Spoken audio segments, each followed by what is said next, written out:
আরে কি বলো? মাথা খারাপ হলো নাকি? কি বলছো এসব?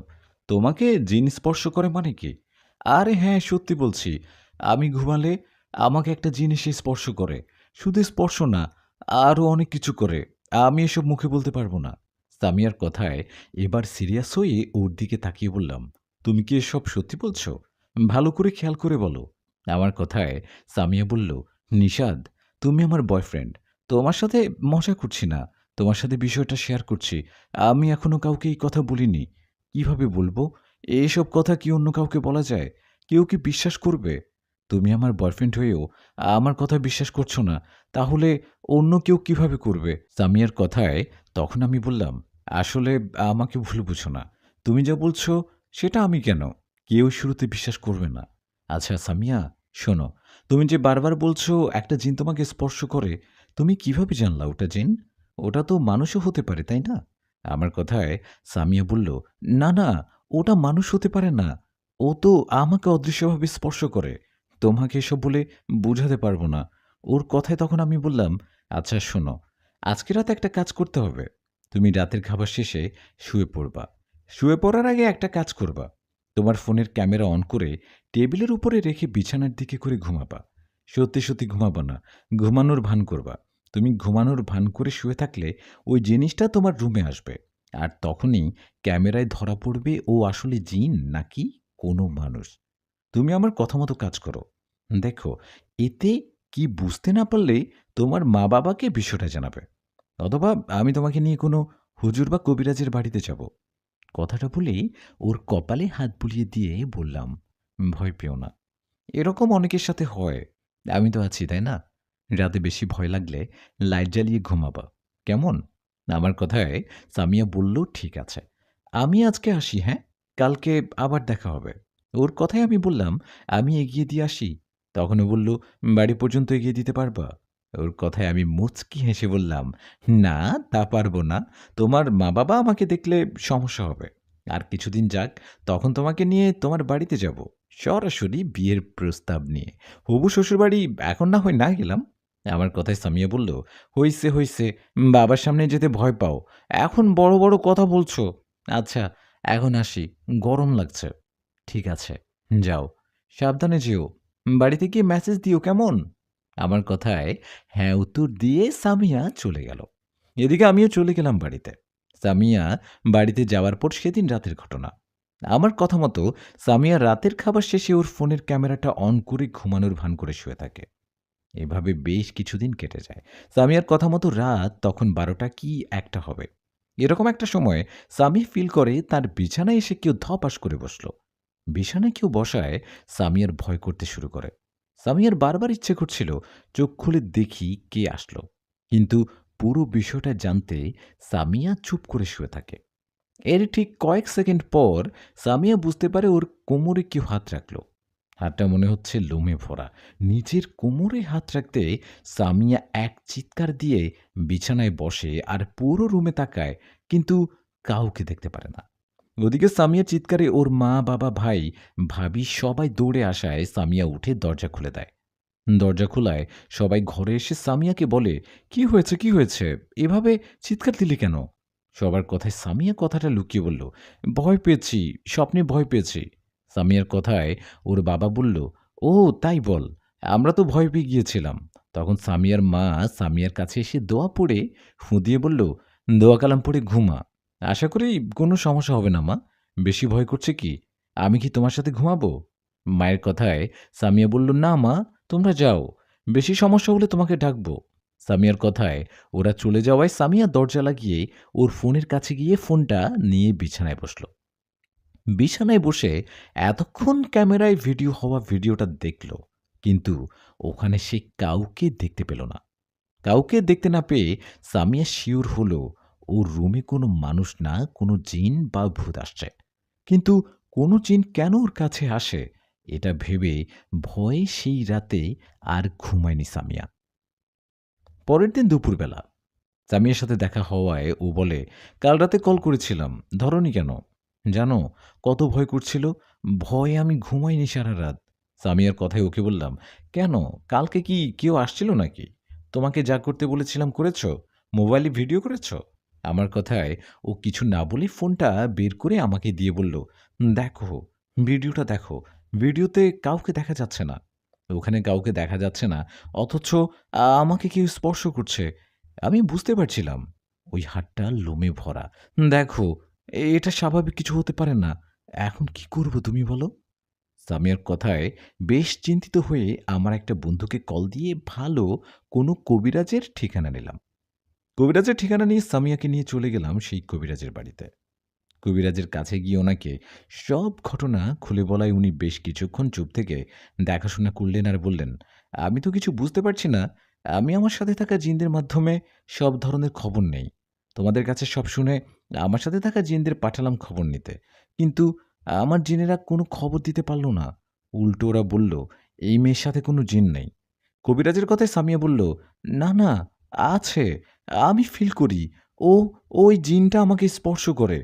তখন কবিরাজ বলল, ওটা হয়তো তোমার মনের ভুল, স্বপ্ন দেখেছ হয়তো। না না, ওটা স্বপ্ন হতে পারে না, আপনি ভালো করে খোঁজ নিন। সামিয়ার কথায় কবিরাজ বলল, আমি ভালো করে খোঁজ নিয়েই কথা বলছি। তোমরা চাইলে অন্য কবিরাজের কাছে যেতে পারো। আমার যা জানা ছিল আমি জানিয়ে দিলাম। তোমরা এখন যেতে পারো। কবিরাজের কথায় আমি সামিয়াকে নিয়ে বাড়িতে আসতে আসতে বলি, দেখলা কবিরাজ কি বলল? উনি তো বলল কিছু নেই।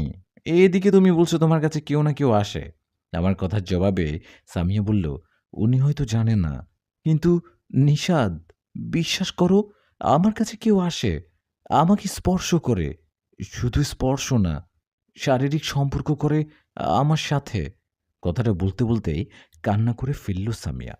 ওর কান্না দেখে ওকে শান্ত করে বললাম, কান্না করো না, সব ঠিক হয়ে যাবে। তুমি আজকে বাড়িতে যাও। আজকে রাতেও যদি এরকম হয়, তাহলে বিষয়টা আর গোপন না রেখে তোমার মা বাবাকে জানাবা, কেমন? আমার কথায় সামিয়া রাজি হয়ে চলে গেল বাড়িতে। ও বাড়িতে যাবার পর অনেক ভয়ে ছিলেন, রোজ রাতের মতো আজকে রাতের কোনো ঘটনা ঘটে কিনা। ভয়ে ভয়ে সেই রাতে খাবার খেয়ে ঘুমিয়ে গেল সামিয়া। ও ঘুমানোর পর কতক্ষণ ঘুমিয়েছে ওর মনে নেই। হঠাৎ সামিয়া খেয়াল করে ওই জিনটা ওর কাছে আসছে, ওর সাথে শারীরিক সম্পর্ক করছে। এরকম একটা অবস্থায় সামিয়া সাহস করে বলে উঠলেন, কে আপনি? আপনি কে? আমি জানি আমার কাছে কেউ আসে আর আমার সাথে এসব করে। আপনি সামনে আসুন।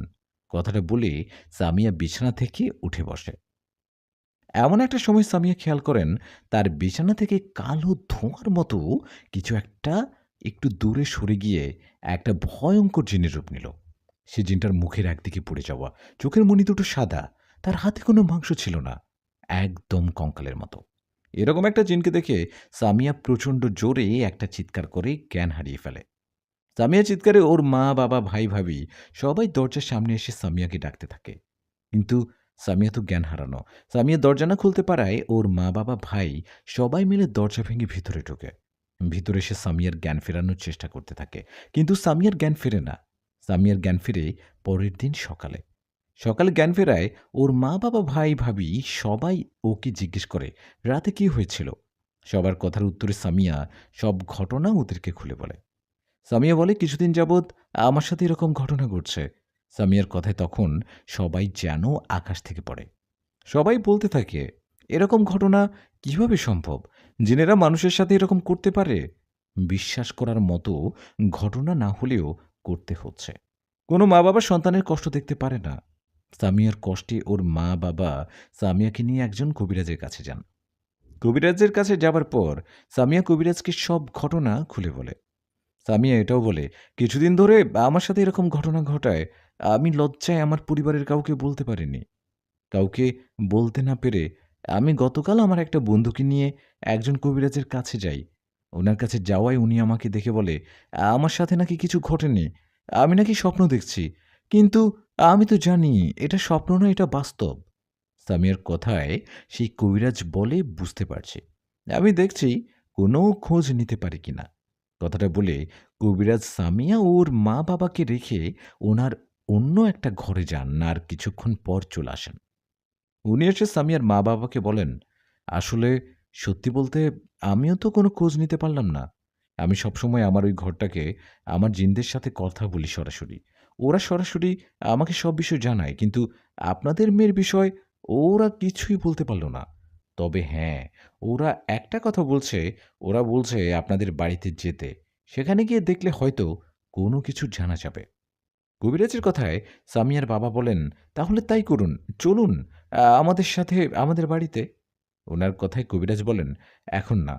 আমাকে যেতে হবে রাতের বেলা। আপনারা আপনাদের বাড়ির ঠিকানা আমাকে দিয়ে চলে যান। আমি আজকে রাতে আসবো আপনাদের বাড়িতে।" কবিরাজের কথায় সামিয়ার বাবা উনাকে বাড়ির ঠিকানা দিয়ে চলে গেলেন বাড়িতে। বাড়িতে যাবার পর সেদিন বিকেলে সামিয়া আমাকে ফোন দিল। ও ফোন দেয় আমি জিজ্ঞেস করলাম, "এই সামিয়া, সকাল থেকে কই ছিলা? কতবার কল করেছিলাম। ব্যস্ত থাকলে বলতে পারতে।" আমার কথার জবাবে সামিয়া বলে, "আসলে রাগ করো না। আমি রাতে অনেক ভয় পেয়েছি। কাল রাতে আমি ওই জিনটাকে দেখেছি। ওকে দেখে জ্ঞান হারিয়ে ফেলি। আমার আমার সকালে জ্ঞান ফেরায় মা-বাবা আমাকে নিয়ে কবিরাজের বাড়িতে যান। তাই কল ধরতে পারিনি। সরি, হ্যাঁ?" সামিয়ার কথায় আমি বললাম, "আরে সরি বলতে হবে না। তোমার সাথে এত কিছু ঘটে গেছে, আমি তো জানতাম না। তা কবিরাজ কি বলল? কোনো সমাধান হলো কি?" আমার কথার জবাবে সামিয়া বলল, "কবিরাজ কিছু বলতে পারেনি। তবে আজকে রাতে আসবে আমাদের বাড়িতে। এটা বলেছে। আচ্ছা এখন রাখছি, পরে কল করব। মা ডাকছে।" কথাটা বলে ফোনটা রেখে দিল সামিয়া। ও ফোন রাখতেই ওর মা এসে বলল, "সামিয়া, সেই সকাল থেকে না খেয়ে আছিস। বিকেল হয়ে গেল। আয়, আয় কিছু খেয়ে নে।" মায়ের কথায় সামিয়া বলল, "মা, খেতে ইচ্ছে করছে না। খাবো না।" "খাবো না বললে কি হয় বল? আয়, খেয়ে নে।" "আরে, চিন্তা করিস না। কবিরাজ তো বলল রাতে আসবে। আয়, আমি তোকে খাওয়াই দেই।" কথাটা বলে সামিয়ার মা সামিয়াকে নিয়ে খাবার খাওয়াতে গেল। সেদিন রাতে কথা মতো কবিরাজ সামিয়াদের বাড়িতে আসলো আর পুরো বাড়িটা ঘুরে দেখে বললেন, "এখানে এসেও তো তেমন কিছু বুঝতে পারছি না। তবে হ্যাঁ, এখানে একটা জিন আসার আনাগোনা দেখতে পাচ্ছি। কিন্তু এটা বুঝতে পারছি এই জিনটা কে আর কেন আসে। এই জিনটার বিষয়ে আমার সাথে থাকা জিনেরা কেন খোঁজ নিতে পারছে না?" কথাটা বলে কবিরাজ সামিয়ার ঘরটা বন্ধ করে দেন আর ওকে একটা তাবিজ দিয়ে বলেন এটা পড়ে থাকতে। তাতে কোনো সমস্যা হবে না। কথাটা বলে চলে যায় কবিরাজ। কিন্তু এতে সামিয়ার কোনো উপকার হয় না। কারণ সেদিন রাতেও ঘটে এক অদ্ভুত ও ভয়ঙ্কর ঘটনা। রোজ রাতের মতো সামিয়া সে রাতে শুয়েছিল। কবিরাজ এসে ঘরটাও তাবিজ দেয়ায় সামিয়া ভাবে আর কোনো সমস্যা হয়তো হবে না। এই ভেবে সামিয়া ঘুমিয়ে গেল। সামিয়া ঘুমানোর কিছুক্ষণ পর ওর ঘুম ভেঙে গেল একটা আওয়াজে। মনে হলো ওর ঘরের জানালাটা কেউ ধাক্কা দিল। এরকম একটা আওয়াজে ঘুম ভেঙে যাওয়ায় সামিয়ার চোখ খুলতেই চমকে উঠল। কারণ সামিয়ার থেকে ১-১.৫ হাত উপরে সেই ভয়ঙ্কর জিনটা শূন্যে ভাসছে। সবথেকে ভয়ের বিষয়টা হলো সামিয়া ওকে দেখে চিৎকার দিবে, কিন্তু ও চিৎকার করতে পারছে না। ভয়ে চোখ বন্ধ করবে, সেটাও পারছে না। সামিয়া যেন পাথর হয়ে গেছে। এরকম একটা সময় শূন্যে ভাসা জিনটা মোটা ভয়ঙ্কর কণ্ঠে বলে ওঠে, "কি ভেবেছিলি কবিরাজ আসলে আর তাবিজ দিলে আমাকে আটকাতে পারবে? না, পারবে না। আমি চলি আমার মতো করে।" কথাটা সেই জিনটা নিজ হাতে সামিয়ার শরীর থেকে তাবিজটা টান দিয়ে খুলে ফেলে দিল। তাবিজটা খোলার পর জিনটা বলল, "আমার যা ভালো মনে হয় আমি তাই করি। আমি কারো গোলাম নই, আমি যা করতে চাই তাই করে যাই।" কথাটা বলে সেই জিনটা সামিয়ার শরীরে স্পর্শ করে। শুধু স্পর্শ না, সামিয়ার সাথে শারীরিক সম্পর্কও করে। এদিকে অসহায় সামিয়া চিৎকার ও নড়াচড়া করতে পারছিল না। সামিয়া চোখ বেয়ে শুধু পানি পড়ছিল। এভাবে বেশ কিছুক্ষণ পর সামিয়া বেহুশ হয়ে পড়ে। সামিয়ার হুঁশ ফেরে সকালে ওর মায়ের ডাকে। সামিয়ার মা দরজায় ঠক ঠক করছে আর বলছে, "সামিয়া, এ সামিয়া, কি হলো? এত বেলা করে ঘুমাচ্ছিস কেন? শরীর খারাপ নাকি?" মায়ের ডাকে সামিয়া তাড়াহুড়ো করে বিছানায় বসে আর এদিক সেদিক তাকিয়ে দেখে ঘরে কেউ আছে কি না। কিন্তু না, ঘরে কেউ নেই। ঘরে কাউকে না দেখে সামিয়া বিছানা থেকে উঠে আয়নার সামনে গিয়ে দেখে একটা অবাক করা ঘটনা। সামিয়া দেখে ওর হাতে ও গলায় আঁচড়ের দাগ। মনে হচ্ছে কেউ চিকন ছুঁচালো কিছু দিয়ে হাঁচড় কেটেছে। নিজের এরকম দেখে ও দরজা খুলে বিছানায় বসে কান্না করতে থাকে। তখন ওর মা ঘরে ঢুকে সামিয়ার কাছে এসে জিজ্ঞেস করে, "সানিয়া, মা, কি হয়েছে? কান্না করছিস কেন রে মা?" মায়ের কথার জবাবে সামিয়া ওর হাত ও গলার দাগগুলো দেখায়। তখন ওর মা বলে, "এসব আঁচড়ের কাটা দাগ কিভাবে হলো?" তখন সামিয়া গতরাতে ঘটে যাওয়া সব ঘটনা ওর মাকে খুলে বলে। সব শুনে সামিয়ার মা বলে, "এটা কিভাবে সম্ভব? কবিরাজ ঘরটা বন্ধ করার পর তাবিজ দেওয়ার পরও এসব ঘটছে? কই গো সামিয়ার বাপ, এদিকে আসো, তাড়াতাড়ি আসো। সামিয়ার মায়ের ডাকে ওর বাবা আসতেই সামিয়ার মা বলেন, দেখো, তোমার মেয়ের অবস্থা দেখো। গত রাতে ও ভয় পেয়েছে। দেখো না, ভয়ে কান্না করছে। মেয়ের কান্না দেখে সামিয়ার বাবা সামিয়ার কাছে গিয়ে মাথায় হাত বুলিয়ে দিয়ে বলল, মা, কান্না করিস কেন? দেখ মা, আমরা আছি না। আমরা আজকে তোকে আরো বড় কোনো কবিরাজের কাছে নিয়ে যাব। তুই একটু ভয় পাস নে মা, আমরা আছি না। যা, ফ্রেশ হয়ে নে। আমি দেখছি কোনো কবিরাজ বা তান্ত্রিকের দেখা পাওয়া যায় কিনা। সামিয়ার বাবার কথায় সামিয়ার মা চলে সামিয়াকে নিয়ে ফ্রেশ হতে। এদিকে তখন সামিয়ার বড় ভাই সেখানে এসে জিজ্ঞেস করল, বাবা, কি হয়েছে? ছেলের কথায় সামিয়ার বাবা সব ঘটনা ওকে খুলে বলায় সামিয়ার ভাই বলল, বাবা, আমি একজন তান্ত্রিকের ঠিকানা দিচ্ছি। তুমিও মা মিলে সামিয়াকে নিয়ে সেখানে যাও। কথাটা বলে সেই তান্ত্রিকের ঠিকানা বলে দিল। তান্ত্রিকের ঠিকানা পেয়ে সামিয়ার বাবা কিছুক্ষণ পরে সামিয়াকে নিয়ে চলে গেল সেই তান্ত্রিকের কাছে। তান্ত্রিকের কাছে যাওয়ার পর সামিয়ার বাবা ওনাকে সব ঘটনা খুলে বললেন। সব শুনে তান্ত্রিক বললেন, আপনারা একটু অপেক্ষা করুন, আমি জিনদের পাঠাচ্ছি, খোঁজ নিয়ে আসুক, দেখি কি বলে। কথা মতো তান্ত্রিক সেটাই করলেন। ওর সাথে থাকা জিনকে পাঠালেন খবর নেওয়ার জন্য। এদিকে সামিয়ার মা বাবাও সামিয়া সেখানেই অপেক্ষা করতে লাগলেন। ওরা অপেক্ষা করতে করতে প্রায় 2 ঘন্টা পর সেই তান্ত্রিক সামিয়ার মা বাবাকে উদ্দেশ্য করে বলল, আমি জানি না আপনারা কার কাছে আমার ঠিকানা নিয়ে আমার কাছে আসছেন। এখানে এসে আমাকেও আমার ঘটনা দেখে হয়তো অবাক হচ্ছেন। আমি মানুষদের সাথেই সমাজে থাকি না। থাকি না বলতে সমাজে আমাকে থাকতে দেয় না। আমি জিন পালি, মানে আমার সাথে বেশ কয়েকটা জিন আছে, বিভিন্ন গোত্রের। আমি কালো জাদু করি বলেই সমাজের মানুষের আমাকে ত্যাগ করছে। তাই আমি এখানে একাকী এই ঘরে বসবাস করি। আমি আমার বিষয়ে এত কথা বললাম কেন জানেন? কারণ একটু পর বুঝতে পারবেন। শুনুন, একটু আগে বললাম না আমার সাথে অনেক জিন থাকে? আমি আপনার মেয়ের সমস্যার কথা শুনে আপনার সাথে থাকা 2জন জিনকে পাঠাই খোঁজ নিতে। ওরা খোঁজ নিতে গিয়ে কিছুক্ষণ পর এমনিতে ফিরে আসে, কোনো খোঁজ না পেয়ে। ওরা খোঁজ নিয়ে আসতে না পারায় আমি ওদের থেকে শক্তিশালী আরো 2জন জিনকে পাঠাই, কিন্তু এরাও কোনো খোঁজ নিতে না পারে চলে আসে। পরপর 4জন জিন কোনো খোঁজ নিয়ে আসতে না পারায় আমি আমার সাথে থাকা সবচেয়ে শক্তিশালী ও ক্ষমতাধর এক পিশাচ জিনকে পাঠাই খোঁজ নিতে। আমার কথায় ও গিয়ে খোঁজ নিয়ে বেশি কিছু জানতে পারে না। আমার সকল জিন খোঁজ নিয়ে গিয়ে নিতে গিয়ে খোঁজ না পাওয়ার মানে এই দাঁড়ায়, আপনার মেয়ের কাছে যে জিনটা আসে ও প্রচণ্ড শক্তিশালী। আমি বুঝতে পারছি না, এত বড় শক্তিশালী জিন আপনার মেয়ের কাছে কেন আসে, এসে আবার শারীরিক সম্পর্ক করে। তান্ত্রিকের কথায় সামিয়ার মা বাবাও সামিয়া ভয় পেয়ে ভয়ে ভয়ে বলে, আপনি একটু ভালো করে খোঁজ নিয়ে দেখুন না, কেন ওই জিনটা সামিয়ার কাছে আসে। তখন সেই তান্ত্রিক বলে, হ্যাঁ, আমি আমার সাথে থাকা শক্তিশালী জিনটা আবার অনুরোধ করি উনি যেন কোনো না কোনো খোঁজ একটু হলেও এনে দেন। আমার কথায় ও আবারও খোঁজ নিতে যায় আর এসে বলে, আপনার মেয়েকে মনে হয় কেউ কালো জাদু করছে। কি? কালো জাদু করেছে? কালো জাদু করছে মানে কে করছে?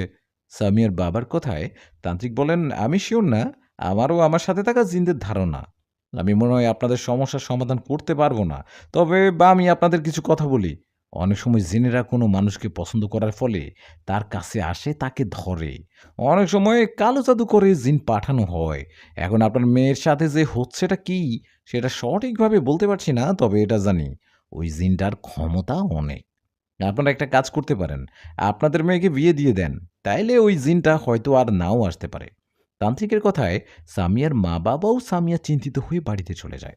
বাড়িতে যাবার সেদিন বিকেলবেলা সামিয়া আমাকে কল দেয় আর তান্ত্রিকের বলা সব কথা খুলে বলে। সব শুনে আমি সামিয়াকে বলি, সামিয়া, আসলে কি বলবো, ঘটনা এখন শুধু তোমার সাথে ঘটে না, আমার সাথেও ঘটে। আমি গতকাল রাতে ওই ভয়ঙ্কর জিনটাকে দেখেছি। সে জিনটা আমার বুকের উপর বসে আমার গলা চেপে ধরে বলেছিল, যা, যা আমার, যা আমার তা অন্য কারো হতে পারে না। আজকের পর তুই ওই মেয়েটার সাথে কথা বলবি না। আমি কাউকে সাবধান করি না, মেরে ফেলি। কিন্তু তোকে একটা সুযোগ দিলাম। কথাটা বলে সেই জিনটা চলে যায়। আমার কথায় সামিয়া কান্না করতে করতে বলে, এসব কি শুরু হলো? আমার সাথে কেন এমনটা হলো? তুমি প্লিজ আমাকে ভুলে যেও না। সামিয়ার কথায় ওকে বললাম, সামিয়া, কান্না করো না। আমাকে ভয় দেখিয়ে তোমার কাছ থেকে কেউ আলাদা করতে পারবে না। এতে আমার মৃত্যু হলে হবে। ওই জিনটা যা করে করুক, আমি তোমার সাথে কথা বলবো। আমাদের কথা হবে।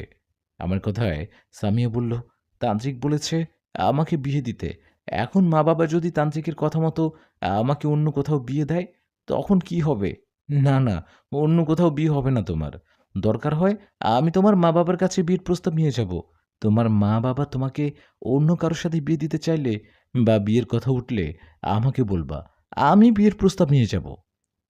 আমার কথায় সামিয়া রাজি হয়ে ফোনটা রেখে দিল। এই ঘটনার রাতে সামিয়ার সাথে আবারও ওই একই ঘটনা ঘটল। জিনটা রোজ রাতের মতো সামিয়ার কাছে আসলো ও শারীরিক সম্পর্ক করে চলে গেল। কিছুদিন ধরে সামিয়ার সাথে এরকম ঘটনা আমি মানতেই পারছিলাম না। তাই অন্য একজন বড় কবিরাজের কাছে গিয়ে জানতে পারি সামিয়াকে সত্যি সত্যি কালো জাদু করা হয়েছে। কবিরাজের কথায় আমি সামিয়াকে কল দেই আর বলি, সামিয়া, আমি জানতে পেরেছি আমি জানতে পেরেছি তোমাকে কালো জাদু করা হয়েছে। আমাকে কবিরাজ বলল তোমাকে তোমার আত্মীয়দের মধ্যে কেউ কালো জাদু করেছে। তুমি চাইলে তোমার মা বাবাকে নিয়ে আসো। আমি যে কবিরাজের কাছে গিয়েছি, তোমরা এসে নিজের কানে শোনো। তোমাকে তোমার আত্মীয় মধ্যে কেউ করেছে। আমার কথায় সামিয়া বলল, হ্যাঁ, আমি ওরকম সন্দেহ করেছিলাম। আমি জানি কি হতে পারে। কি? তুমি জানো কে করছে বলো? আমার কথার জবাবে সামিয়া বলল, একজন না, আমার সন্দেহ হয় দুই পরিবারকে। এক আমার খালা ও তার পরিবার, দুই আমার ফুপু ও তার পরিবার। সামিয়ার কথায় আমি কিছু বুঝতে না পেরে বললাম, মানে তুমি আমাকে বিষয়টা খুলে বলো তো। তখন সামিয়া বলল, আমার খালাতো ভাইয়ের সাথে আমার বিয়ে দেওয়ার কথা বলছিল। আমার খালাতো ভাই ও খালা আমাকে অনেক পছন্দ করে, কিন্তু আমার বাবা আত্মীয়দের মধ্যে আমাকে বিয়ে দিবে না। শুধু খালা না, ফুফাতো ভাইও আমাকে পছন্দ করে, বিয়ে করতে চায়। আগেই বলছিলাম, বাবা কোনো আত্মীয়ের মধ্যে আমাকে বিয়ে দিবে না। এই নিয়ে খালা ও ফুপুদের সাথে আমাদের অনেক ঝগড়া হয়। ঝগড়ার সময় আমাকে নিয়ে খালারা ও ফুপুরা অনেক কথা বলে। এখন তুমি বলছো আমাকে কালো জাদু করা হয়েছে। যদি সত্যি তাই করা হয়, তাহলে এটা ওদের মধ্যে কেউ হতে পারে। সামিয়ার কথায় ওকে বললাম, তুমি বিষয়টা বাড়িতে জানাও। তোমার ফুপুর বাড়ির সবাই ও খালার বাড়ির সবাইকে হাজির করো আর বিচার করো ওদের। আমার কথায় সামিয়া বলল, আচ্ছা, তুমি ফোনটা রাখো, আমি মা বাবা ও ভাইয়াকে সব ঘটনা খুলে বলি। কথাটা বলে ফোনটা রেখে দিল সামিয়া। ফোন রেখে সামিয়া ওর মা বাবা ভাই সবাইকে ঘটনাটা খুলে বলল। সামিয়া বলল, আমাকে কালো জাদু করা হয়েছে, কে করেছে সেটা সঠিকভাবে জানা যায়নি। তোমরা সবাইকে ডাকো। সামিয়ার কথায় ওর বাবা তাই করল। সামিয়ার খালার বাড়ির সবাই ও ফুপুদের বাড়ির সবাইকে ওদের বাড়িতে ডাকলো। সামিয়ার বাবার ডাকে সবাই আসায় সামিয়ার বাবা সবাইকে উদ্দেশ্য করে বলল, দেখুন, এখানে সবাইকে ডাকা হয়েছে বিশেষ একটা কারণে। আমার মেয়ে সামিয়া, ওর সাথে অদ্ভুত কিছু ঘটনা ঘটছে। আপনারা অনেক চেষ্টা করে আমরা জানতে পেরেছি আপনাদের ব্যাপারে। ওকে কালো জাদু করা হয়েছে। কে করছে সেটা জানতে পারিনি বলে সবাইকে ডাকা। আমি তোমাদের সবাইকে ডাকছি কারণ সন্দেহটা তোমাদের উপরে। আমার মেয়ে সামিয়ার সাথে তোমাদের ছেলের বিয়ে দেয়নি বলে রাগের বশে তোমাদের মধ্যে কেউ না কেউ এই কাজটা করছো। এখন কি করেছো এটা স্বীকার করো, এতে তোমাদের জন্য ভালো হবে। সামিয়ার বাবার কথায় ওর ফুপু সামিয়ার বাবাকে বলে, ভাইজান, আমি আপনার আপন বোন। আপনার মেয়েকে আমার ছেলের বউ করতে চাইছিলাম, কিন্তু পারিনি। এই নিয়ে ঝগড়া হয়েছে। কিন্তু আপনি কিভাবে ভাবলেন আমি আমার নিজের ভাতিজিকে কালো জাদু করব বা আমার ছেলে করবে? আপনি এরকম একটা সন্দেহ আমাদের করতে পারলেন? ওদিকে সামিয়ার খালাও বলল একই কথা। সামিয়ার খালা বলল, দুলাভাই, আমিও আমার পরিবার এমন না। আপনি ভুল ভাবছেন আমাদের। সামিয়াকে আমার ছেলে পছন্দ করে, ওকে বিয়ে করতে পারেনি, তাই বলে কালো জাদুর মতো একটা জঘন্য পাপ কাজ আমরা কিভাবে করতে পারি? আমরা এই বিষয়ে কিছু জানি না, করিও নি। ওদের কথায় সামিয়ার বাবা বললেন, তোমরা দুজনই আমার আপনজন, কিন্তু আপনজন বলে যে আমার মেয়ে ক্ষতি করবে না তা কিন্তু না। আমি আজ বা কাল আমার মেয়েকে কে কালো জাদু করেছে সেটা জেনে ছাড়ব। তখন কি আর বাঁচার উপায় থাকবে না? সামিয়ার বাবার কথার জবাবে ওরা বলল, আমাদের কথা চিন্তা না করে এটা চিন্তা করো। সেদিন সত্যিটা জানতে পারবেন, সেদিন কি হবে? যেদিন জানবেন আমরা কেউ দোষী না, সেদিন কি হবে? আমরা সেই দিনের অপেক্ষায় থাকলাম। কথাটা বলে চলে গেল সবাই। সবাই চলে যাবার পর সামিয়ার মা বাবা ভাবতে লাগলো, কে করতে পারে এমন কাজ? আসলে কি সামিয়াকে কালো জাদু করা হয়েছে, নাকি এর পিছনে লুকিয়ে আছে অন্য কোনো রহস্য? যাই হোক, ভাবতে ভাবতে সেদিনটা চলে যায়। সেদিন রাতে সামিয়া একা না ঘুমিয়ে ওর মায়ের সাথে ঘুমায়, কিন্তু এতেও কোনো লাভ হয় না। সেই ভয়ঙ্কর জিনটা সামিয়ার কাছে আসে, ও শারীরিক সম্পর্ক করে চলে যায়। যাবার আগে বলে যায়, আর মাত্র কয়দিন, কিছুদিন পরেই আমার কাজ আমি করে চলে যাব। জিনটা চলে যাবার পর সকালে সামিয়া ওর মা বাবাকে সব খুলে বলায় সামিয়ার বাবা ও ভাই পাগলের মতো কবিরাজ, তান্ত্রিক, হুজুর এসবের খোঁজ করতে থাকে। খোঁজ করতে করতে সামিয়ার ভাবির দাদা একজন মাদ্রাসার হুজুরের কথা বলেন। সামিয়ার ভাবির দাদা বলেন, ওই হুজুরের কাছে গেলে আশা করি উনি আল্লাহর রহমতে আপনাদের সমস্যার সমাধান করবে। ওনার কথায় সামিয়ার ভাই ও বাবা চলে যায় সেই হুজুরের কাছে, ওনার মাদ্রাসায়।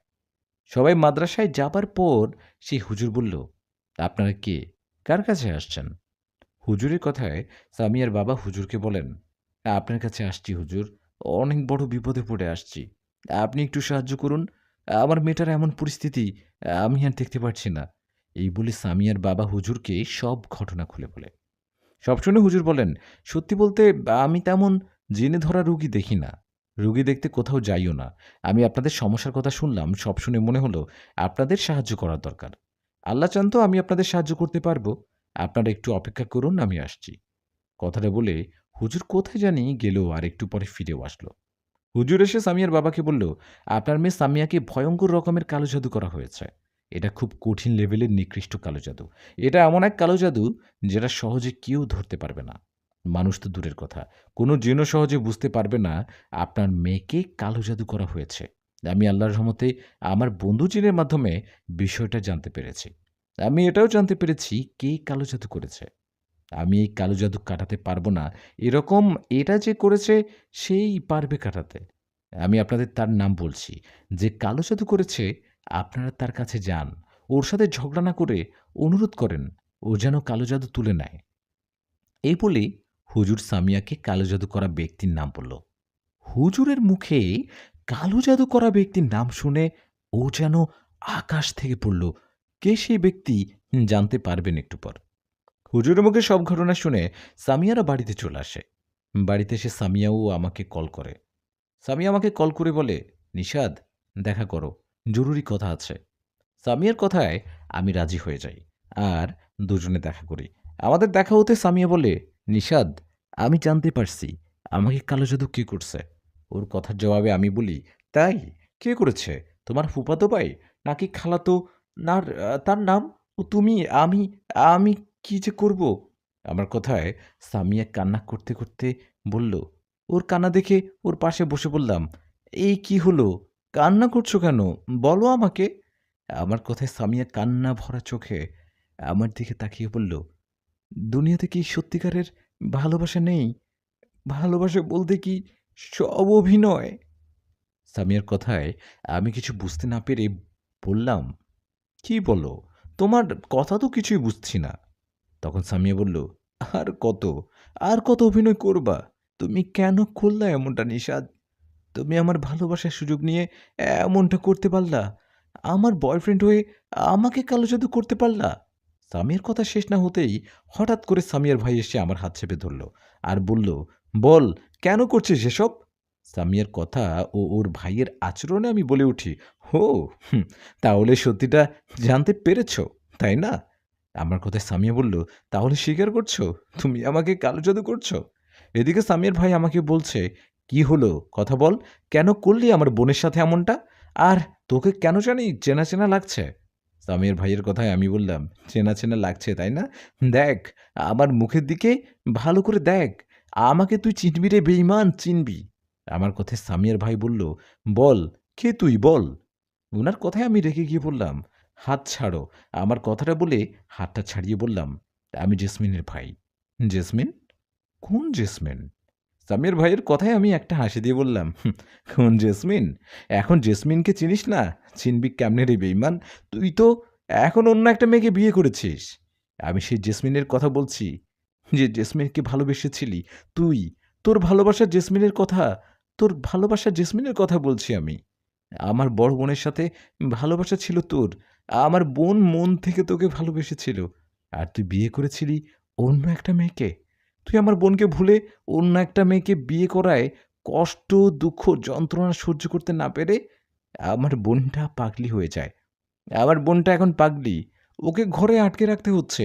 তোর কারণে, তোর কারণে আমার বোনটা আজ পাগলি। কি দোষ ছিল ওর? তোর কারণে আমার বোনের এই অবস্থা হওয়ায় আমি রাগে তোর বোনের সাথে ভালোবাসায় জড়াই। শুধু তাই না, তোর বোনের উপর কালো জাদু করি।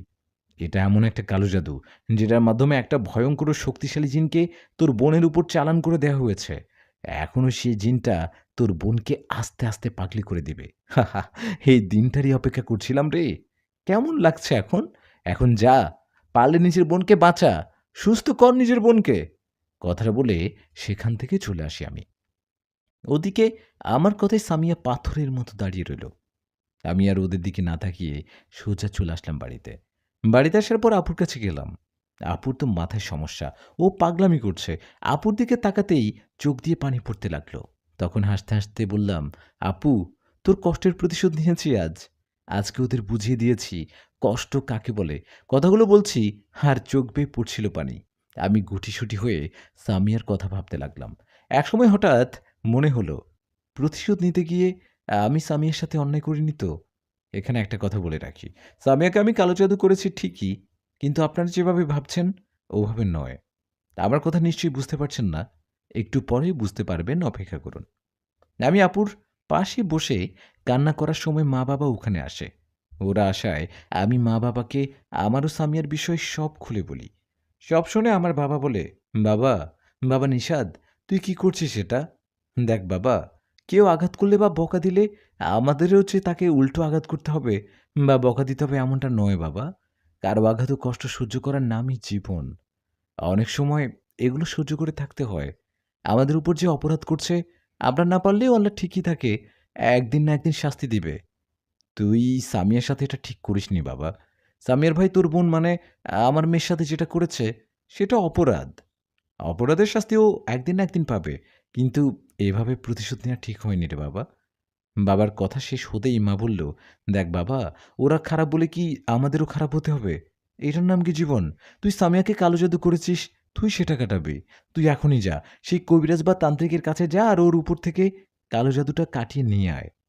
মা-বাবার কথায় আমার নিজেরও খারাপ লাগলো। আমি তখনই রওনা করলাম সেই তান্ত্রিকের বাড়িতে। আমি এক তান্ত্রিককে দিয়ে সামিয়ার উপর ভয়ঙ্কর কালো জাদু করেছি। আমি সামিয়ার সাথে প্রেম করার সময় কৌশলে ওর মাথার চুল ওর জামার একটু অংশ এনে তান্ত্রিককে দিয়েছিলাম। শুধু তাই না, গভীর রাতে একটা কবরস্থান থেকে একটা লাশের কাফনের কাফন ও সেই লাশের একটা আঙ্গুল কেটে নিয়ে আসছিলাম।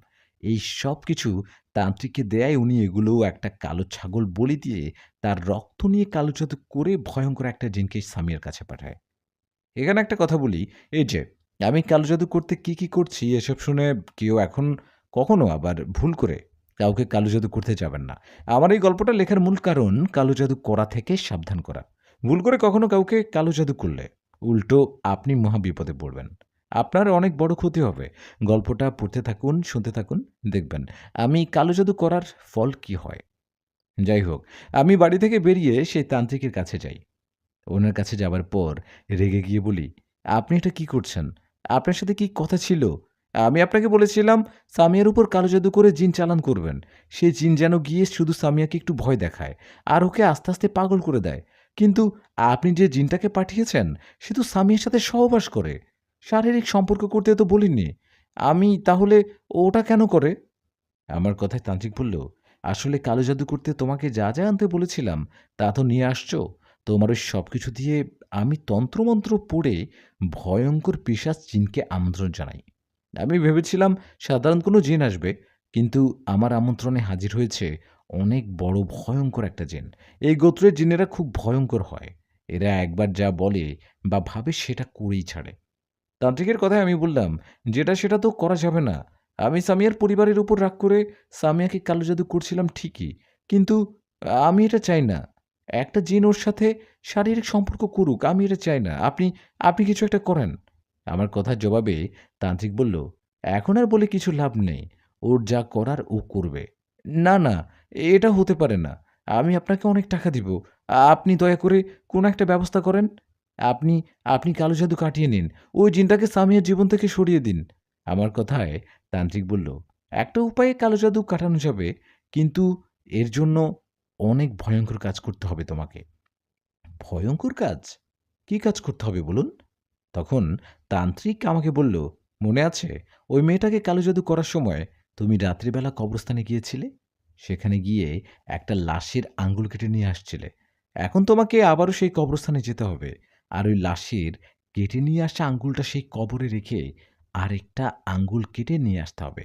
মানে ১ম এ যদি ওই লাশটার ডান হাতের আঙ্গুল কেটে নিয়ে আসছো, এবার বাম হাতের আঙ্গুল কেটে নিয়ে আসতে হবে। আরেকটা কথা, এবারের কাজটা তুমি একা না, ওই মেয়েটাকে সাথে নিয়ে করতে হবে। তুমি যে লাশের আঙ্গুলটা কেটে নিয়ে আসছো, এটা তো এখনো আমার কাছে আছে। এই আঙ্গুলটা মেয়েটা কবরে ফেলবে। আর তুমি নতুন করে একটা আঙ্গুল কেটে নিয়ে আসবা। তান্ত্রিকের কথায় আমি অবাক হয়ে বললাম, এটা ছাড়া কি কোনো উপায় নেই? সামিয়া তো আমার সাথে যাবে না। ওকে কিভাবে রাজি করাবো?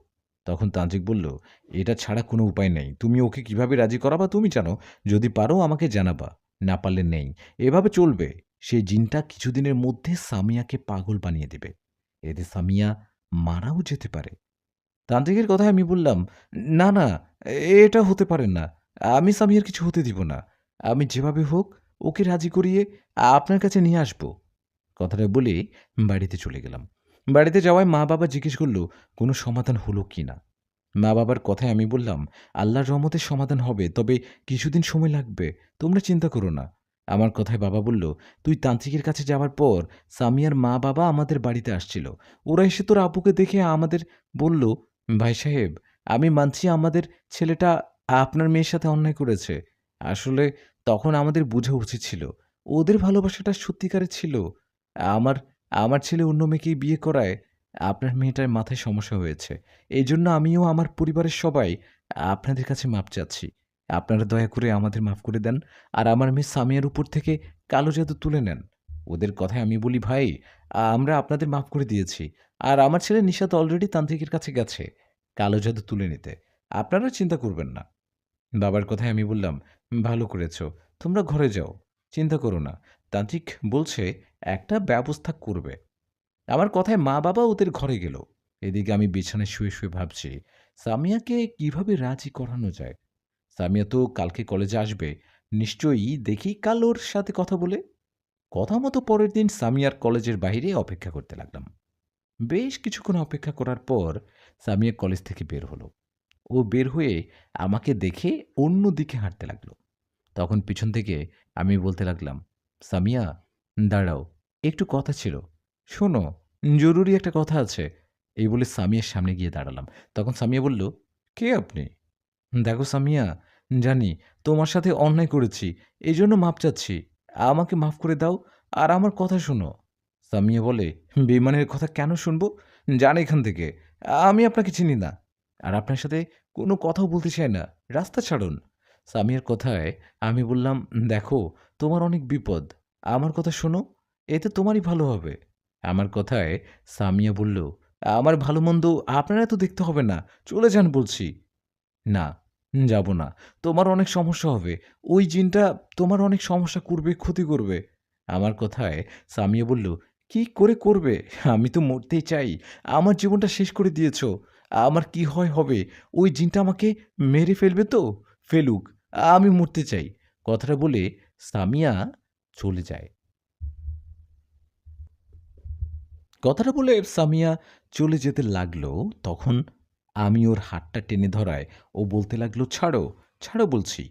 এদিকে তখন কিছু ছেলেপেলে এসে বলতে লাগলো, "এই, রাস্তার মধ্যে এসব কি? ওর হাত ধরে রাখছো কেন?"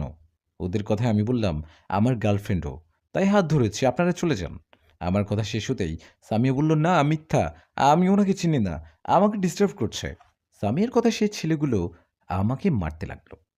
এদিকে তখন সামিয়া বাড়িতে চলে গেল।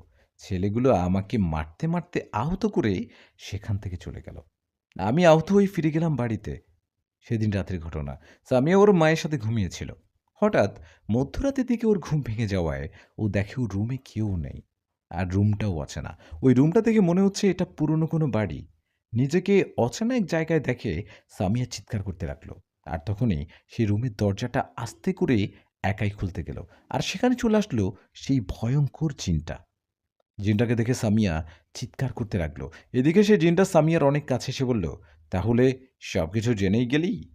কালো জাদুর মাধ্যমে আমাকে তোর কাছে পাঠানো হয়েছে। সবকিছু যখন জেনেই গেছিস, তখন এটাও জেনে রাখ, আমি সাধারণ কোনো জিন না। আমি যা করতে আসছি তা করব। আমি এত সহজে তোর পিছু ছাড়ব না।" কথাটা বলে জিনটা বিকট শব্দে হা হা করে হাসতে লাগলো। ওর ভয়ঙ্কর বিকট শব্দে সামিয়া বেহুশ হয়ে যায়। সামিয়ার হুঁশ ফেরে ওর মায়ের ডাকে। হুঁশ ফেরায় সামিয়ার মা বলে, "সামিয়া, কি হয়েছে তোর? তুই ঘুমের মাঝে এরকম করছিস কেন? মায়ের কথায় সামিয়া বলে, মা, আমাকে ওই জিনটা কোথায় যেন নিয়ে গেছে, একটা পুরনো বাড়িতে। তখন সামিয়ার মা বলল, কই, তুই তো কোথাও যাসনি, এখানেই আমার পাশেই তো শুয়েছিলি, তুই স্বপ্ন দেখেছিস হয়তো। মায়ের কথায় সামিয়া বলে, না না, এটা স্বপ্ন হতে পারে না, আমি বাস্তবে দেখেছি। আমি বুঝতে পারছি না ওই জিনটা আমাকে কিভাবে নিয়ে গেল। সামিয়ার কথায় ওর মা বলল, ভয় পাস নে, ঘুমা, আমি তো আছি তোর পাশে। মায়ের কথায় সামিয়া ওর মাকে জড়িয়ে ধরে ঘুমালো। পরের দিন সকালবেলা সামিয়ার কল পেয়ে ঘুম ভেঙে গেল আমার। ওর ফোন রিসিভ করতে ও বলল, দেখা করো, কথা আছে। সামিয়ার কথায় আমি ঠিকানা জেনে ঘুম থেকে উঠে হাত মুখ ধুয়ে নাস্তা করলাম। নাস্তা শেষে সামিয়ার দেওয়া ঠিকানায় গিয়ে দেখলাম ও বসে আছে সেখানে। ওর কাছে যেতেও বলল, গতকালকে কি বলছিলে যেন, কি করবা? সামিয়ার কথায় আমি বললাম যে তান্ত্রিক কালো জাদু করেছে তোমাকে, সেই কিছু কাজ করতে বলেছে তোমাকে। তান্ত্রিক বলছে ওনার মোতাবেক কাজ করলে তোমার উপর থেকে কালো জাদু কেটে যাবে, সুস্থ হয়ে যাবা তুমি। আমার কথার জবাবে সামিয়া বলল, কি করতে বলেছে উনি? ওর কথায় আমি বললাম, শুনে ভয় পেও না যেন, তান্ত্রিক বলেছে রাতের বেলা কবরস্থানে গিয়ে একটা লাশের আঙ্গুল কেটে নিয়ে আসতে হবে। কি? না না বাবা, আমি এসব পারবো না। লাশের আঙ্গুল কাটা তো দূরের কথা, আমি রাতে কবরস্থানের দিকেই যেতে পারবো না। সামিয়ার কথায় তখন আমি বললাম, আরে, ভয় কিসের, কিছু হবে না, আমি তো তোমাকে কালো জাদু করতে তান্ত্রিকের কথা মতো একাই গিয়ে লাশের আঙ্গুল কেটে নিয়ে আসছি। এখন সেই আঙ্গুলটা ওই কবরে ফেলে দিয়ে নতুন করে একটা আঙ্গুল কাটাতে হবে। আমার কথায় সামিয়া বলল, হায় রে বেঈমান, আমাকে কালো জাদু করতে না জানি আর কি কি করছিস। এই যে, আবার শুরু করলা, আমাকে বকা দেওয়ার জন্য ডাকছো এখানে? যা হবার হইছে তো না, তোমাকে বাঁচাতে এসব করেছি, আর আমাকে উল্টো কথা শোনাচ্ছ। ভয় পেও না, আমি তো আছি, তাই না?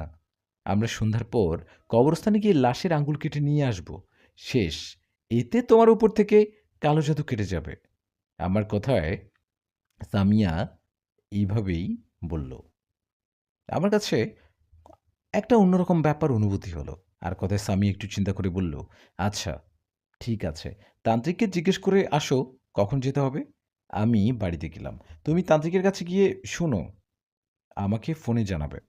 সামিয়ার কথায় আমি বললাম, ঠিক আছে, তাহলে বাড়িতে যাও, আমি তান্ত্রিকের বাড়িতে যাচ্ছি। আমার কথায় সামিয়া বললেও, আর শোনো, সরি, কালকে মানুষকে দিয়ে মায়ের খাওয়ানোর জন্য। সামিয়ার কথায় মুচকি একটা হাসি দিয়ে চলে গেলাম তান্ত্রিকের বাড়িতে। সেখানে যাওয়ার পর তান্ত্রিককে বললাম, সামিয়া রাজি হয়েছে, এখন বলুন কিভাবে আর কখন যাব।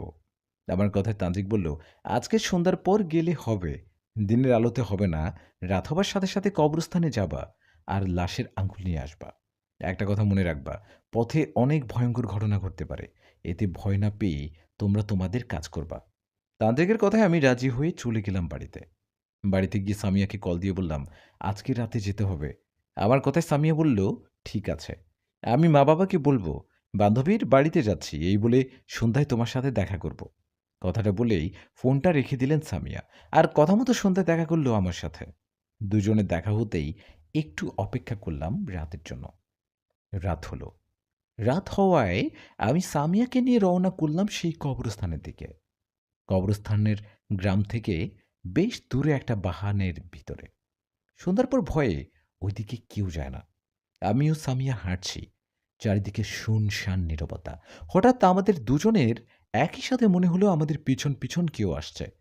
পিছনে কাউকে ফিল করায় হঠাৎ করে পিছনে ফিরে দেখি কেউ নেই। পিছনে কাউকে না দেখায় সামিয়া বলল, তুমিও কি আমার মতো ফিল করেছ?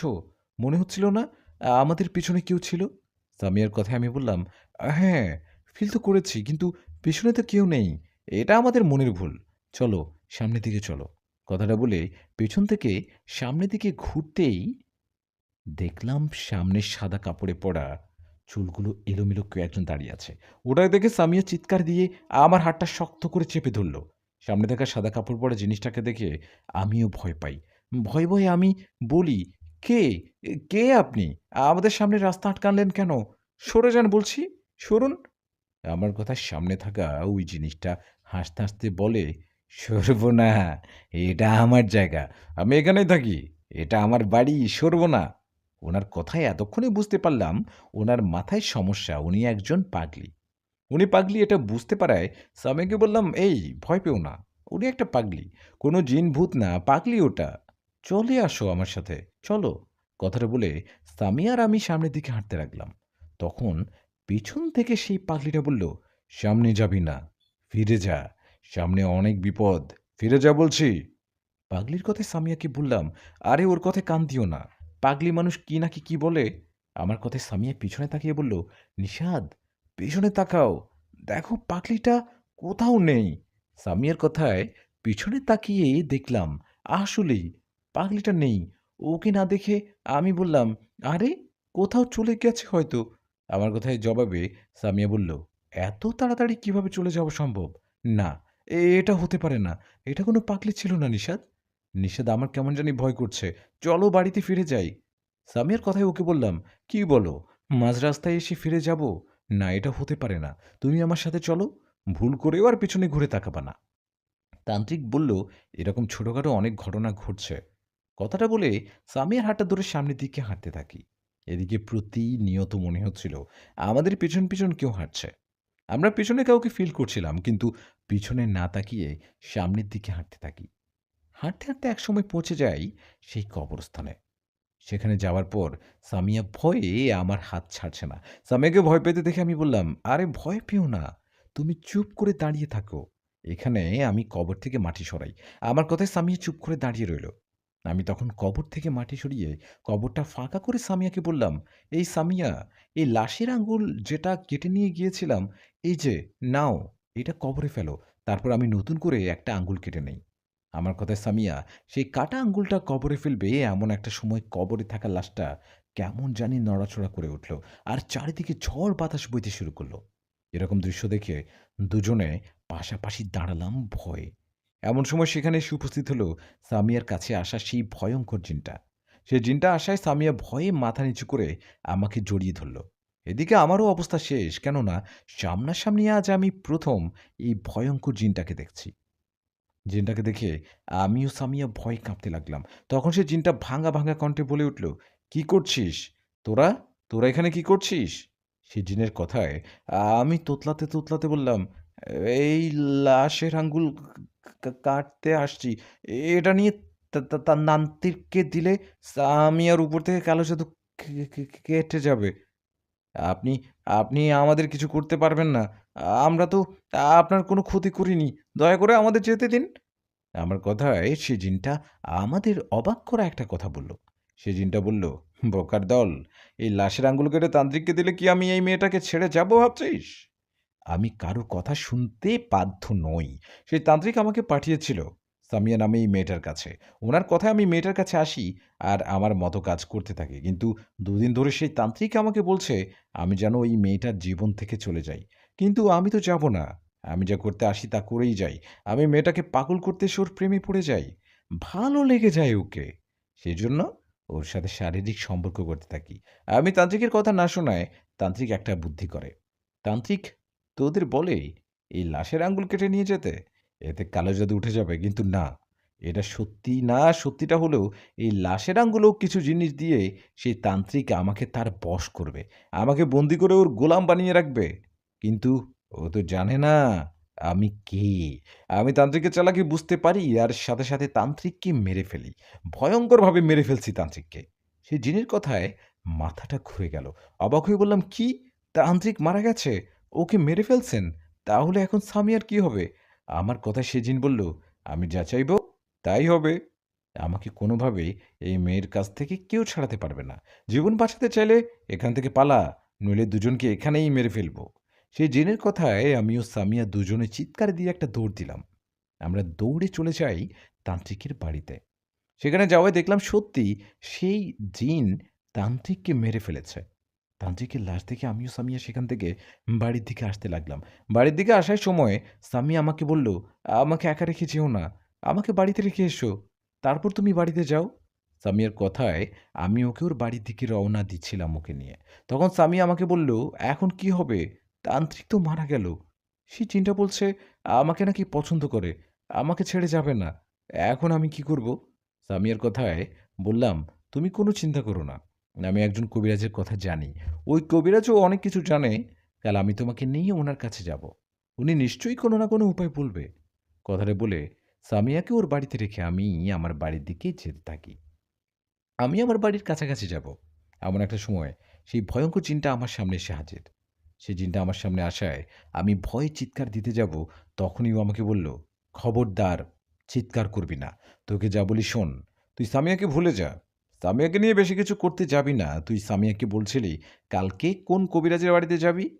ভুল করেও কালকে ওকে নিয়ে সেই কবিরাজের বাড়িতে যাবি না। যদি যাস, তো সামিয়ার মতো তোর পিছনে লাগবো, তোর সাথে, সাথে শেষ করে দিব তোর পরিবারকে।" কথাটা বলে বাতাসে মিশে গেল সেই জিন। ও চলে যাবার পর আমি এক দৌড়ে চলে গেলাম বাড়িতে। বাড়িতে যাওয়ায় মা-বাবা আমাকে সামিয়ার বিষয় জিজ্ঞেস করায় আমি আর কিছু না লুকিয়ে সব ঘটনা খুলে বলি মা-বাবাকে। আমার কথা শুনে মা-বাবা বুঝতে পারে সে জিন এত সহজে ছাড়বে না সামিয়াকে। দুই পরিবার মিলে এখন কোনো উপায় খুঁজতে হবে। তখন বাবা আমাকে বলে, "নিশাদ, সামিয়ার বাবার নাম্বারটা দে তো।" "দে। দিয়ে তুই খাবার খেয়ে ঘুমা। আমি সামিয়ার বাবার সাথে একটু কথা বলি।" বাবার কথায় আমিও আর কথা বাড়ালাম না। বাবাকে সামিয়ার বাবার নাম্বার দিয়ে ঘরে গিয়ে খাবার খেয়ে ঘুমালাম। পরের দিন সকালে মায়ের কাছে জানতে পারলাম গতরাতে বাবা সামিয়ার বাবার সাথে আলোচনা করেছে। আজকে দুই পরিবারের সবাই মিলে সামিয়াকে নিয়ে যাবে সেই বড় কবিরাজের কাছে। মায়ের কথায় আমি সামিয়াকে কল দিলাম। সামিয়াকে কল দেয়ায় ও বলল, "আমরা রেডি হচ্ছি। তোমরাও রেডি হয়ে আসো।" সামিয়ার কথায় আমিও মা বাবা রেডি হয়ে ওদের সাথে দেখা করলাম। তখন সবাই মিলে চলে গেলাম সেই কবিরাজের কাছে। আমরা সবাই কবিরাজের কাছে যাবার পর উনি সব ঘটনা শোনেন। সব শুনে কবিরাজ বলেন, "দেখেন, আমি আপনাদের মুখে সব ঘটনা শুনে বুঝতে পারছি ওই জিনটা অনেক শক্তিশালী। আমি এটাও বুঝতে পারছি আমি ওর সাথে শক্তি দিতে পারব না। আমি আমি এই কাজটা করতে পারব না ঠিকই। কিন্তু আমি একজন হুজুরের ঠিকানা আপনাদের দেই। আপনারা সেই হুজুরের সাথে দেখা করুন। আপনাদের যে সমস্যা আল্লাহর রহমতে উনি পারবেন এই কাজটা করতে।" সেই হুজুরের অনেক জিন ছাত্র আছে। শুধু তাই না, বড়, বড় জিনের সাথে বন্ধুত্বও উনার। আপনারা উনার কাছে যান। আশা করি আল্লাহ চাইলে আপনাদের সমস্যার সমাধান হবে। কথাটা বলে সেই কবিরাজ সেই হুজুরের ঠিকানা দেন। হুজুরের ঠিকানা নিয়ে আমরা সবাই তখনই ওদিক দিয়েই চলে যাই সেই হুজুরের কাছে। উনার কাছে যাবার পর সব ঘটনা খুলে বলি। সব শুনে হুজুর আমার উপর অনেক রাগ করে। রাগ করে বলে, "কালো জাদুর মতো একটা পাপ কাজ কিভাবে করতে পারলে? কালো জাদু করে আজ পর্যন্ত কেউ ভালো থাকতে পারেনি। উল্টো তারই ক্ষতি হয়েছে। যে কালো জাদু করে উল্টো তার অনেক বড় ক্ষতি হয়। এমনকি, এমনকি ভয়ংকরভাবে মৃত্যু হতে পারে। তুমি কি জানো কালো জাদু করা মানে আল্লাহর বিরুদ্ধে গিয়ে কাজ করা? তুমি কি জানো এতে তোমার ঈমান চলে গেছে? তোমাকে তওবা করে কালেমা পড়ে আবার মুসলিম হতে হবে। আমি আপনাদের সমস্যা সমাধান করার চেষ্টা করব। তার আগে তুমি তওবা করো।" হুজুরের কথায় আমি তওবা করলাম, জীবনে যতদিন বেঁচে থাকব কখনো কাউকে কালো জাদু করব না, এরকম পাপ কাজের ধারের কাছে আমি যাব না। আমি তওবা করে কালেমা পড়ার পর হুজুর বলেন, "আমি আপনাদের বিষয়টা দেখছি।" এই বলে হুজুর কিছুক্ষণ সময় নেন আর বলেন, "আপনার মেয়ের পিছনে যে জিনটা লেগেছে সে খুবই খারাপ ও ভয়ংকর। আল্লাহ চাইলে আমি এর সমাধান করতে পারব, কিন্তু একবারে এই সমস্যার সমাধান করা যাবে না। ২ ধাপে ঠিক করতে হবে। আপনারা ২ পরিবার আমার কাছে আসছেন ভালো করেছেন। এই মেয়েটা সামিয়া ওর সমাধান করতে ওর সাথে নিশাদের বিয়ে দিতে হবে। ওদের দুজনের বিয়ে হলে তখন হয়তো ঝামেলা ছাড়াই সেই ভয়ঙ্কর জিনটা সামিয়ার জীবন থেকে চলে যাবে।" আমি ভেবেচিন্তে এই কথাটা বললাম। যখন কোনো জিন কোনো ছেলে মা-মেয়েকে বিয়ের আগে ভালোবাসা বা তার সাথে সহবাস করে, তখন সে জিন বা পরীর হাত থেকে বাঁচতে বিয়ে করতে হয়। আপনার মেয়ে সামিয়া ও নিশাদের বিয়ে হলে তখন ওরা স্বামী-স্ত্রী একসাথে থাকবে। তখন আর ওই জিন সামিয়ার কাছে আসতে পারবে না। শারীরিক সম্পর্ক করতে পারবে না। ওদের বিয়ে হলেই যে সমস্যার সমাধান হবে, জিনটা চলে যাবে এমনটা না। তবে অনেক বিষয় অনেক সময় বিয়ে করলে জিনেরা চলে যায়। আপনারা আমার কথা মতো ওদের বিয়ে দিন। এতেও যদি সে জিন কোনো ঝামেলা করে, সামিয়াকে ছেড়ে না যায়, তখন আমি আমার ব্যবস্থা দিব, ওর মোকাবেলা করব। হুজুরের কথায় আমার বাবা সামিয়ার বাবার দিকে তাকালেন। তখন সামিয়ার বাবা কিছুক্ষণ চুপ থেকে আমার বাবাকে বললেন, "আমি রাজি ভাই সাহেব। আমার ছেলেটা আপনার মেয়েকে বিয়ে না করায় ও পাগলি হয়ে গেছে। ওটা আমার ভুল ছিল। এই ভুল আমি দ্বিতীয়বার করতে চাই না। আমি আমার মেয়ে সামিয়ার সাথে আপনার ছেলে নিশাদের বিয়ে দিতে চাই। যদিও আপনার ছেলে আমার মেয়েকে কালো জাদু করেছে, কিন্তু পরে ভুলটা বুঝতে পারছে। আমি এই বিয়েতে রাজি।" সামিয়ার বাবার কথায় আমার বাবাও রাজি হয়ে গেলেন। তখন হুজুর বললেন, "দুই পরিবারই যেহেতু রাজি, তাহলে আর দেরি না করে আজকে রাতেই এদের দুজনের বিয়ে দিবেন। অনুষ্ঠান করতে হলে পরে অন্য সময় করবেন, কিন্তু বিয়ে আজকেই দিবেন।" তখন সামিয়ার বাবা বললেন, তাহলে হুজুর আজকে সন্ধ্যার সময় আপনি আসুন আমাদের বাড়িতে। আপনি নিজেই এদের বিয়ে পড়াবেন। তখন হুজুর বলল, "না, আমি আজকে যেতে পারব না। আমার অন্য জরুরি একটা কাজ আছে আজকে অন্য কোথাও। আপনারা আপনাদের মসজিদের ইমামকে দিয়ে বিয়েটা পড়িয়ে নেন আর আমার নাম্বার নিয়ে যান। কোনো সমস্যা হলে আমাকে জানাবেন। কেমন?" হুজুরের কথায় আমরা সবাই চলে গেলাম বাড়িতে। বাড়িতে গিয়ে বিয়ের প্রস্তুতি নিলাম। সামিয়া ও আমি একে অপরকে ভালোবাসি। হ্যাঁ, হয়তো আমি শুরুতে ওর সাথে প্রেমের অভিনয় করেছি, কিন্তু পরে ঠিকই ওকে মন থেকে ভালোবেসেছি। দুজনে বিয়ে করতাম, কিন্তু এভাবে হঠাৎ বিয়ে করতে হবে ভাবিনি। যাই হোক, কথা মতো সেদিন সন্ধ্যাবেলা আমি, মা-বাবা ও দু-একজন কাছের মানুষদের নিয়ে চলে গেলাম সামিয়ার বাড়িতে। ওরাও সাধারণভাবে বিয়ের আয়োজন করছে। হঠাৎ করে বিয়ে ঠিক হলেও বুঝতেই পারছেন, আমরা ওখানের যাবার পর সন্ধ্যা হবার আগে আমারও সামিয়ার বিয়ে হয়ে যায়। বিয়ের সময় ২ পরিবারই অনেক ভয়ে ছিলাম। কি জানি সে জিনটা এসে বাধা দেয় কিনা? কিন্তু না, ও আসেনি। বিয়ে শেষে খাওয়া-দাওয়া করতে, করতে সন্ধ্যা হয়ে যায়। সন্ধ্যা হওয়ার হঠাৎ সেখানে সেই হুজুর আসে। হুজুরকে দেখে সামিয়ার বাবা বলেন, "হুজুর সাহেব আপনি? আপনি না বললেন আসতে পারবেন না? আপনার নাকি অন্য কোথাও কাজ আছে?"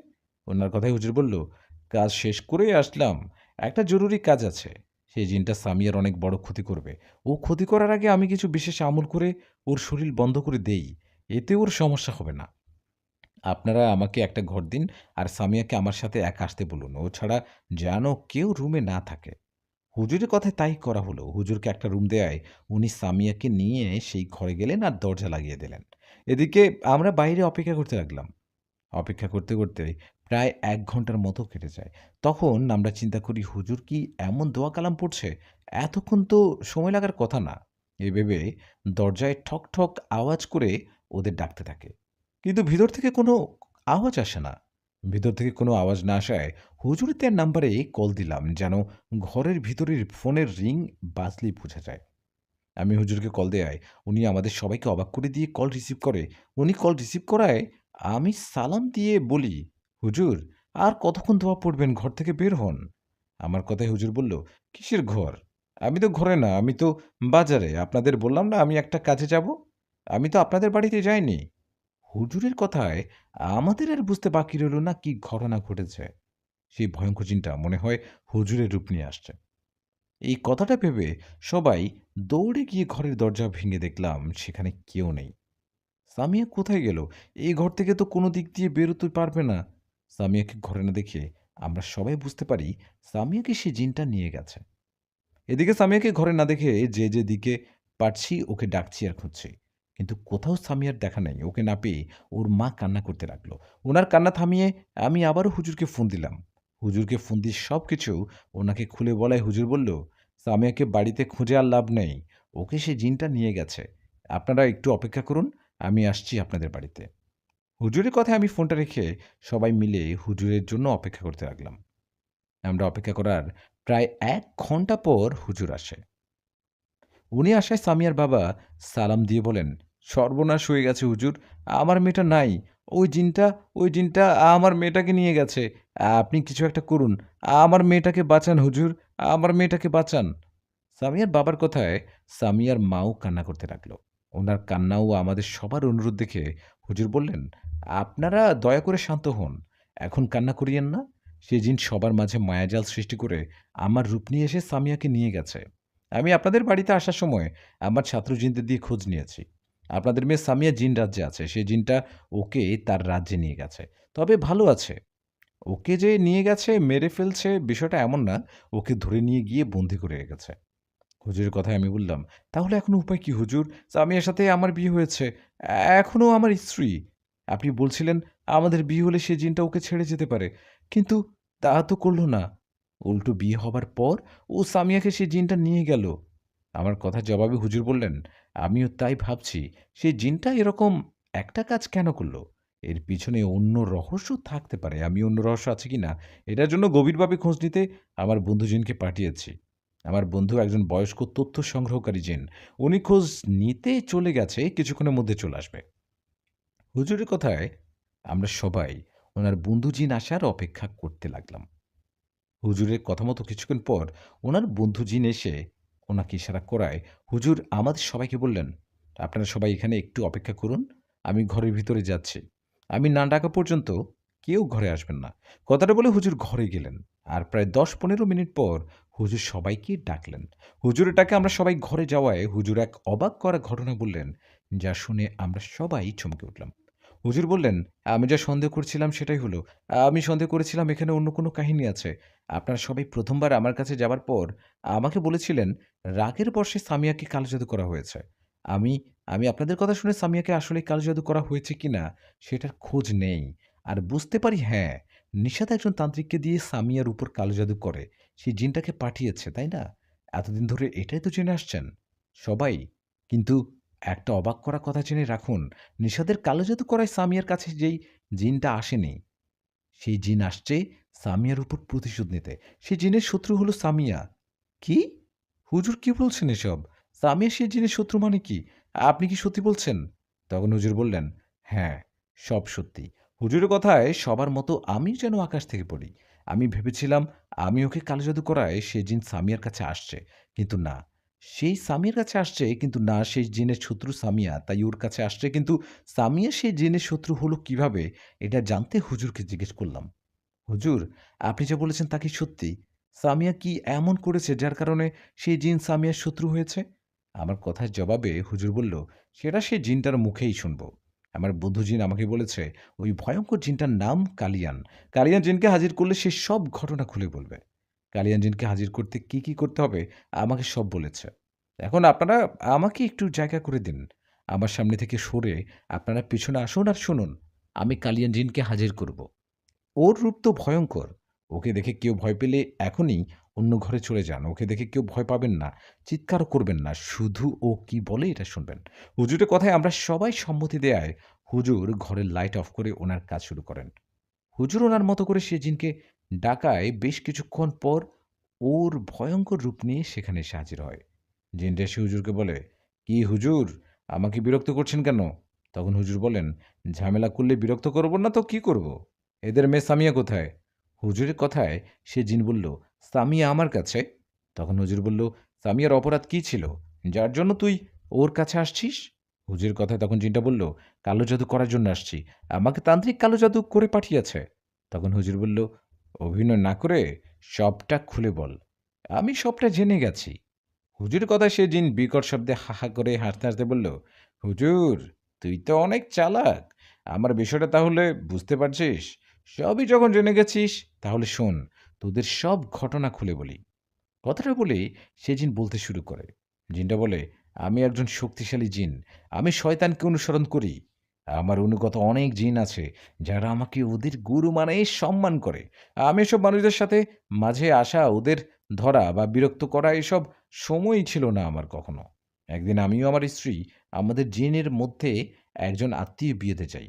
সেই বিয়ে শেষে আমিও আমার স্ত্রী আবার আমাদের রাজ্যে ফিরে আসার সময় আমার স্ত্রী আমাকে বলে মানুষদের দুনিয়া ঘুরে দেখবে।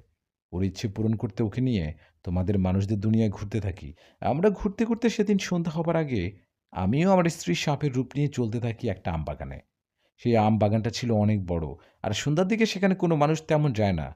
তাই আমিও আমার স্ত্রী সাপরূপে সেদিকে চলছিলাম। আমার স্ত্রীও আমি সাপরূপে চলার সময় হঠাৎ করে দুটো মেয়ে আমাদের সামনে চলে আসে।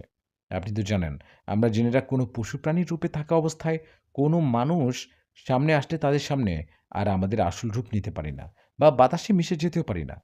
মেয়ে দুটোর সামনে আসায় আমরা রূপ পরিবর্তন করতে না পেরে আমিও আমার স্ত্রী ফনা তুলি। আমরা ফনা তুলি যেন ওরা আমাদের দেখে ভয় পেয়ে পালিয়ে যায়। কিন্তু তখন সেটা হয় না। আমরা ফনা তুলে ভয় দেখালে দুটো মেয়ের মধ্যে একটি মেয়ে ভয়ে সেখানে জ্ঞান হারিয়ে ফেলে। এটা দেখে আরেকটা মেয়ে পাশে থাকা একটা গাছের ডাল দিয়ে আমাদের আঘাত করতে থাকে। ওর আঘাতে আমি পালিয়ে যেতে পারলেও আমার স্ত্রী পালাতে পারে না। আমার স্ত্রী পালাতে না পারায় সেই মেয়েটা সাপ ভেবে আমার স্ত্রীকে সেখানেই মেরে ফেলে। আমার স্ত্রীকে মেরে ফেলা মেয়েটাই হলো আপনাদের এই সামিয়া। আমার স্ত্রীকে মারার কিছুদিন পর আমি প্রতিশোধ নিতে এই সামিয়ার কাছে আসি। ওর কাছে এসে সব খোঁজ নেই। সব খোঁজ নেওয়ার সময় এটা জানতে পারি ওর যে বয়ফ্রেন্ড নিষাদ, ও একে কালো জাদু করতে তান্ত্রিকের কাছে যাবে। আমি তখন সেই সুযোগটা নেই। আমি সেই তান্ত্রিকের ডাকে হাজির হই আর তান্ত্রিক আমার সাথে চুক্তি করে। তান্ত্রিক আমাকে বলে আমাকে খুশি করবে। বিনিময়ে সামিয়ার কাছে যেতে হবে ও ওকে পাগলি বানাতে হবে। তান্ত্রিকের কথায় আমি রাজি হই আর সামিয়ার কাছে আসি। আমি সামিয়ার কাছে আসার পর শুরুতে শুরুতে ভেবেছি ওকে শুধু পাগলি না, ওকে মেরে ফেলবো। এতে আমার কোনো দোষ হবে না, সব দোষ হবে তান্ত্রিক ও নিশাদের। কিন্তু হঠাৎ করে আমার মাথায় একটা চিন্তা আসে। আমি ভাবি এই সামিয়া মেয়েটা আমার স্ত্রীকে মেরেছে। আমার তো এখন স্ত্রী নেই। তাই এখন থেকে সামিয়াকে স্ত্রী মনে করব। ওকেই বিয়ে করব। সামিয়াকে স্ত্রী মনে করে বা ওকে বিয়ে করব এই ভেবে আমি রাতের বেলা ওর সাথে শারীরিক সম্পর্ক করতাম। সামিয়া আমার স্ত্রীকে মেরেছে। এজন্য শাস্তিস্বরূপ ওকে ওকে আমাকে বিয়ে করতে হবে। আমার বউ হয়ে থাকতে হবে। কিন্তু হুজুর, তুই ওদের বুদ্ধি দিয়ে হঠাৎ করেই ওদের বিয়ে করতে বললি। আর ওরা বিয়ে করল। হুজুর, তোর কথা নিশাত আর সামিয়া বিয়ে করেছে ঠিকই, কিন্তু আমি সামিয়াকে নিশাতের সাথে সংসার করতে দিব না। সামিয়া আমার বউ হবে। আমার সাথে সংসার করবে। আমি সামিয়াকে আমার রাজ্যে বন্দি করে রাখছি। ওকে আমি ছাড়ব না। সেই জিনের কথায় আমরা সবাই অনেক অবাক হই। তাহলে ভিতরে এরকম একটা ঘটনা ঘটছে। এদিকে তখন হুজুর জিনটাকে বলল, "তুই যা বললি তা তো মিথ্যাও হতে পারে। মানে তুই তো বানিয়ে বলতে পারিস। সামিয়া যেহেতু এই ঘটনাই ঘটাইছে, তাহলে সামিয়া সত্যিটা বলতে পারবে। তুই সামিয়াকে এখানে হাজির কর। ওকে নিয়ে আয়।" হুজুরের কথায় জিনটা বলল, "না, না, আমাকে এতটা পাগল ভাবিস না হুজুর। আমাকে বোকা বানানোর ধান্দা? আমি সামিয়াকে এখানে নিয়ে আসলে তো তোরা ওকে আটকে দিবি। আমি সামিয়ার বিষয়ে যা বললাম সব সত্যি। ও আমার স্ত্রী হত্যা করেছে, যার ফলে আমি ওকে ধরে নিয়ে গিয়ে আমার রাজ্যে বন্দি করেছি। আমি আমি ওকে বিয়ে করব। ওর বিয়ে, ওর সংসার আমার সাথেই হবে।" সেই জিনের কথায় হুজুর বললেন, "কালিয়ান, নিজেকে এত বেশি চালাক ভাবিস না। তুই আমার এখানে কথা বলছিস, আর ওদিকে আমার জিনেরা তোর রাজ্যে গিয়ে তোমার অনুগত জিনদের মেরে সামিয়াকে নিয়ে চলে আসছে। পাশের রুমে আছে সামিয়া।" হুজুরের কথায় সামিয়ার মা, আমার মা ও সামিয়ার ভাবি সবাই দৌড়ে পাশের রুমে গিয়ে দেখলেন আসলেই সত্যি সামিয়া ওই ঘরে জ্ঞান হারিয়ে পড়ে আছে। এদিকে তখন সেই জিন হুজুরকে বললেন, "হুজুর, তুই তো তোর খেল দেখাই দিলি, এখন আমি আমার খেল দেখাবো। আমি তোদের কাউকে শান্তিতে থাকতে দিব না। সামিয়াকে আমি আবার কোনো না কোনো এক সময় নিয়ে যাব।" কথাটা বলে সেই জিন সেখান থেকে বাতাসে মিশে গেল। জিনটা যাবার সময় সামিয়াদের বাড়ির গাছের একটা বিশাল ডাল ভেঙে সামিয়াদের ঘরের উপরে ফেলল। বিশাল একটা ঢাল ঘরের উপরে পড়ায় মনে হলো বোম পড়ল। ডাল পড়ার সাউন্ডে সবাই দৌড়ে বাহিরে বের হতেই দেখলাম ঢাল ভেঙে পড়ে আছে।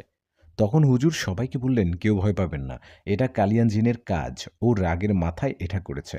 আসুন, সামিয়ার কাছে যেতে হবে।" কথাটা বলে হুজুর সামিয়ার কাছে গেলেন। তখন সামিয়া বেহুঁশ হয়েছিল। সামিয়া বেহুঁশ থাকায় হুজুর দোয়া কালাম পড়ে পানিতে ফু দিয়ে সেই পানি সামিয়ার শরীরে ছিটিয়ে দেওয়ার কিছুক্ষণ পর সামিয়ার হুঁশ ফেরে। সামিয়ার হুঁশ ফেরায় ও নিজেকে বাড়িতে দেখে সবাইকে জড়িয়ে ধরে কান্না করতে থাকে। তখন হুজুর সামিয়াকে সাহস দিয়ে বলে, "ভয় পেও না মা, তুমি এখন বাড়িতে, তোমার কোনো ভয় নেই।" কথাটা বলে সামিয়াকে পড়া পানি খেতে দেয়া হয়। পানি খাবার পর সামিয়াকে ঘিরে সবাই বসে। তখন হুজুর বলেন, "সামিয়া, কালিয়ানজিন আমাদের কিছু কথা বলেছিল। তুমি হয়তো জানো না, তোমাকে খেয়াল করে দেই। কিছুদিন আগে তুমিও তোমার বান্ধবী মিলে কোনো আমবাগানে গিয়েছিলে, আর সেখানে কি কোনো সাপকে আঘাত করেছিলে?" হুজুরের কথায় সামিয়া বলে, "হ্যাঁ, হ্যাঁ, আপনারা কিভাবে জানলেন?" তখন হুজুর সব ঘটনা খুলে বললেন। হুজুর বলে, "তুমি যে সাপটাকে মেরে ফেলেছ, ওটা সাধারণ কোনো সাপ ছিল না। ওটা ছিল তোমার কাছে আসা জিনটার বউ। তুমি ওর বউকে মারায়ও তোমার কাছে আসছে। এখন তুমি বলো তো, আসলে সেদিন কি ঘটেছিল?" হুজুরের কথায় সামিয়া বলেন, "ঘটনাটা আমাদের বাড়িতে ঘটেনি। আমি আমার বান্ধবীর ভাইয়ের বিয়ে উপলক্ষে ওদের বাড়িতে যাই। তো বান্ধবীর বাড়িতে যাবার পর সেখানে অনেক মজা করি, ঘোরাঘুরি করি। যেদিন আমার বান্ধবীর ভাইয়ের বিয়ে হবে তার আগের বিকেলে আমার বান্ধবী বলে, 'চল আমরা আমবাগানে ঘুরতে যাই।' বান্ধবীর কথা মতো আমরা আমবাগানে ঘুরতে যাই। আমবাগানটা অনেক বড় ছিল। ওখানে ঘুরতে কখন যে সন্ধ্যা হয়ে আসছিল বুঝতেই পারিনি। সন্ধ্যা হয়ে আসায় আমরা সেই আমবাগান থেকে বাড়িতে আসার পথে দুটো কালো সাপকে দেখতে পারি। সাপ দুটো সাধারণ সাপের থেকে বড় ছিল। সাপ দুটো আমাদের সামনে রাস্তায় দাঁড়িয়ে ছিল। আমরা বাড়িতে আসতে পারছিলাম না। এমন অবস্থায় দুটো সাপ আমাদের ফনা তুলে ভয় দেখাতে থাকে। আর একটি সাপ সামনে এগিয়ে আসতে থাকে। এটা দেখে আমার বান্ধবী সেখানে জ্ঞান হারায়। ওদিকে সাপটি সামনের দিকে এগিয়ে আসায় আমি ভয়ে একটা গাছের ডাল দিয়ে সেই সাপটিকে আঘাত করি। আর ওটা মারা যায়। আমি তো ইচ্ছে করে ওকে মারিনি। আমি ওকে না মারলে ও এসে আমাদের কামড় দিত। একটা সাপকে মারায় আরেকটা সাপ পালিয়ে যায় সেখান থেকে। সাপটা চলে যাওয়ায় আমি আমার বান্ধবীর বাড়ির দিকে ঘুরে চিৎকার করি। আমার আমার চিৎকারে সবাই এসে আমার বান্ধবীকে ধরাধরি করে বাড়িতে নিয়ে যায়। বাড়িতে যাবার পর ওর জ্ঞান ফেরে। পরে এই বিষয়টা কেউ গুরুত্ব দেয় না। সবাই ভাবে ওটা নরমাল সাপ ছিল। সবার মতো আমিও তাই ভেবেছিলাম। এতদিন তো এসব কিছু জানতাম না। কিন্তু আজ এতদিন পর আপনার কাছে জানতে পারলাম। হুজুর, আমি সত্যি জানতাম না ওটা সাপরূপী জিন ছিল। সামিয়ার কথায় তখন হুজুর বললেন, "তুমি চিন্তা করো না মা। তোমার জায়গায় অন্য কেউ হলে তাই করত। সাপটাকে মারত। এখানে তোমার কোনো দোষ নেই।" তখন আমার বাবা হুজুরকে বলেন, "হুজুর, এখন কি হবে? আমার ছেলের সাথে তো সামিয়ার বিয়ে হলো। এখন ওদের কি হবে? সামিয়া কোথায় থাকবে?" বাবার কথার জবাবে হুজুর বললেন, "সামিয়া আপনাদের বাড়িতে থাকবে। আপনার ছেলের সাথে বিয়ে হয়েছে না? তাহলে ওরা একসাথে থাকবে। ওদের আর আলাদা করা যাবে না। আমি সামিয়ার শরীরসহ দুজনের বাড়িটা বন্ধ করে দিব। আর সবাইকে কিছু আমল শিখিয়ে দিব। এগুলো আমল করবেন। মনে রাখবেন, সেই জিনটা কিন্তু সাধারণ জিন না। ওর শক্তি অনেক। ও সবসময় চাইবে সামিয়াকে নিয়ে যেতে। তবে এটাও জেনে রাখুন, আমি এত সহজে সামিয়াকে নিয়ে যেতে দিব না। আমি আর একবার ওই জিনটাকে হাতে পেলে বন্দি করে ফেলব।"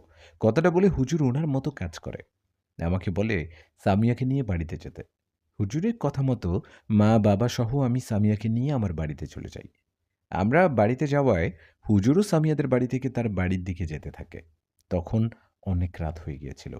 হুজুর বাড়ি যাওয়ার সময় সেই কালিয়া যেটা হুজুরকে অদৃশ্যভাবে বলে, "হুজুর, তুই মিছিমিছি আমার সাথে ঝামেলায় জড়ালি। তুই কি আমার বিষয় জানিস না?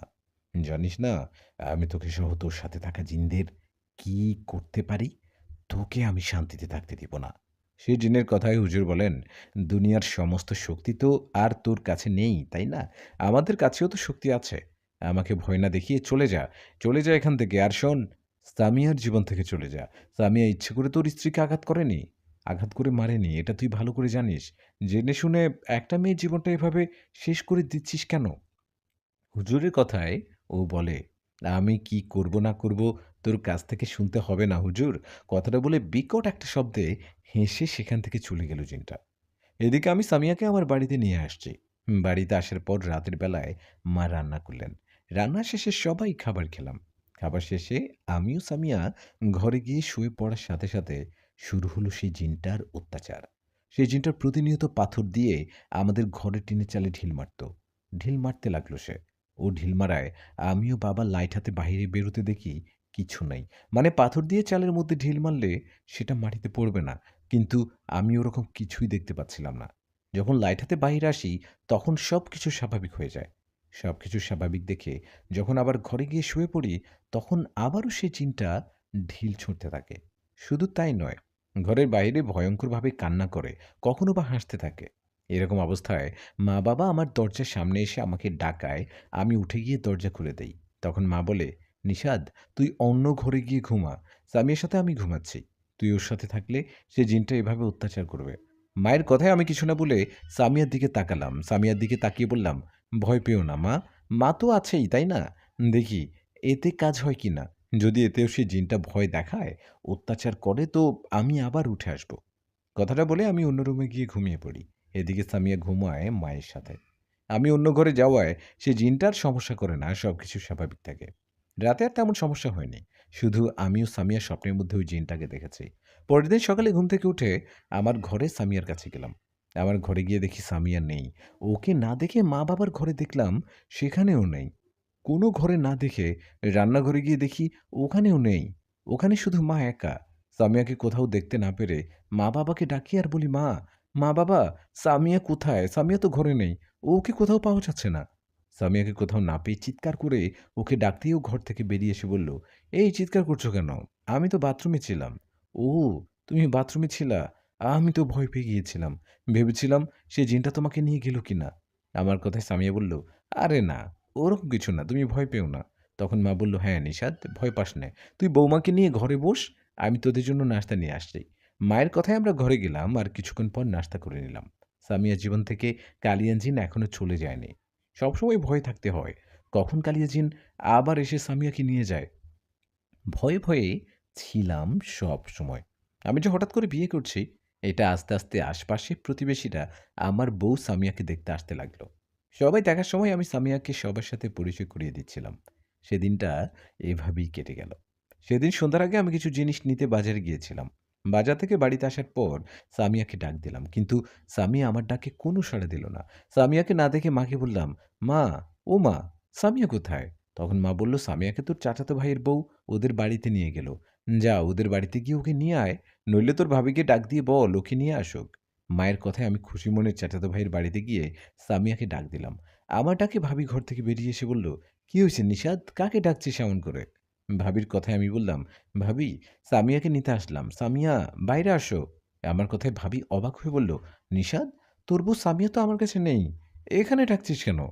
ভাবির কথায় আমি অবাক হয়ে বললাম, "মানে কি?" মা তো বলল, "আপনি সামিয়াকে নিয়ে আসছেন।" আমার কথায় ভাবি বলল, "না নিশাদ, আমি তোর বউকে নিয়ে আসিনি, সত্যি। আমি তো এসব কিছু জানি না।" তখন চাচিও এসে বলল, "সামিয়াকে ওরা ওদের বাড়িতে নিয়ে যায়নি।" ওদের কথা শুনে আমার বুকের মাঝে ধুকপুক করে উঠল। আমি বুঝতে পারলাম এখানে অন্য কিছু ঘটছে। কিন্তু এটা তো চাচি ভাবিকে বুঝতে দেয়া যাবে না। ওদের বুঝতে না দিয়ে আমি বাড়িতে গেলাম। বাড়িতে গিয়ে সামিয়াকে সবখানে খুঁজলাম, কিন্তু ওকে কোথাও না পেয়ে হুজুরকে কল দিলাম। কল দিয়ে হুজুরকে কিছু বলার আগে হুজুর বলল, "সামিয়াকে কালিয়ান ওর কাছে আবার নিয়ে গেছে। তুমি আর দেরি না করে তোমার বাবা ও শ্বশুরকে নিয়ে আমার কাছে চলে আসো।" হুজুরের কথায় শ্বশুরকে কল করে সব বললাম। ওনাকে বলে আমিও বাবা তখনই রওনা করলাম হুজুরের বাড়ির দিকে। হুজুরের বাড়িতে যাওয়ার পথে সবাই একসাথে হলাম আর হুজুরের বাড়িতে চলে গেলাম। ওখানে যাবার পর হুজুর বললেন, "আমি আপনাদের বাড়ি বন্ধ করে রাখছিলাম যেন কালিয়াঞ্জিন সামিয়াকে নিয়ে যেতে না পারে। ওদিকে সেজন্য কালিয়াঞ্জিন একটা চালাকি করে নিশাদের চাচাতো ভাইয়ের বউ মানে ওর বাবির রূপ নিয়ে ওকে নিয়ে বাড়ির বাইরে যায় আর ওকে নিয়ে চলে যায়।" হুজুরের কথায় আমি জিজ্ঞেস করলাম, "এখন কি হবে হুজুর? আমি বাজারে গিয়েছিলাম, বাজারে না গেলে এমনটা হয়তো হতো না।" তখন হুজুর বললেন, "এখন আর বলে কোনো লাভ নেই। সামিয়ার অবস্থা ভালো না। কালিয়ান জিন সামিয়াকে অনেক আঘাত করছে। কারণ সামিয়া ওকে বিয়ে করতে রাজি হয়নি বলে। কালিয়ান আজকেই ওকে বিয়ে করবে। বিয়ে করবে বলতে এতক্ষণ বিয়ে করত, কিন্তু আমার দুজন ছাত্র জিন তখন কি বিয়েটা ভেঙে দিয়েছে। বিয়ে ভেঙে দেওয়ার কালিয়ান জিন আমার ছাত্র জিন দুটোকে আঘাত করে আহত করছে।" হুজুরের এমন কথায় আমরা ভয় পেয়ে বলি, "এখন তাহলে কি হবে? আমরা কি সামিয়াকে ফিরে পাবো না? ওকে তাহলে কালিয়ান জিন বিয়ে করবে?" আমাদের কথায় হুজুর বললেন, "চিন্তা করবেন না। আমি কালিয়ানকে এখনই হাজির করছি।" কথাটা বলে হুজুর কালিয়ান জিনকে হাজির করার চেষ্টা করলেন। কিন্তু সেই জিন কোনোভাবেই হাজির হয় না। জিন হাজির না হওয়ায় হুজুরকে বললাম, "হুজুর, ও তো হাজির হচ্ছে না। এখন উপায় কি?" তখন হুজুর বললেন, "চিন্তা করবেন না। আমি দেখছি কি করা যায়।" এই বলে হুজুর ওনার বন্ধু জিনকে সেখানে ডাকলেন। তখন ওনার বন্ধু জিন হুজুরকে বললেন, "হুজুর, এভাবে কালিয়ান জিন হাজির হবে না। আমি আপনাকে কিছু রিচুয়াল শিখিয়ে দিচ্ছি। এটা করলে কালিয়ান জিন এখানে হাজির হতে বাধ্য হবে। আপনি ওকে এখানে হাজির করে সহজে ছেড়ে দিবেন না। ও যাই বলুক, আমরা আছি।" কথাটা বলে বন্ধু জিন হুজুরকে সব শিখিয়ে দিলেন। ওনার শিখিয়ে দেওয়া কথা মতো হুজুর মাটিতে একটা গোল বৃত্ত এঁকে আমাদের সবাইকে নিয়ে সেই গোল বৃত্তের ভিতরে গেল। সেখানে যাবার পর বন্ধু জিনের শিখিয়ে দেওয়া কথা মতো হুজুর কালিয়ান জিনকে হাজির করার চেষ্টা করলেন। এবার কালিয়ান জিন সেখানে হাজির হন।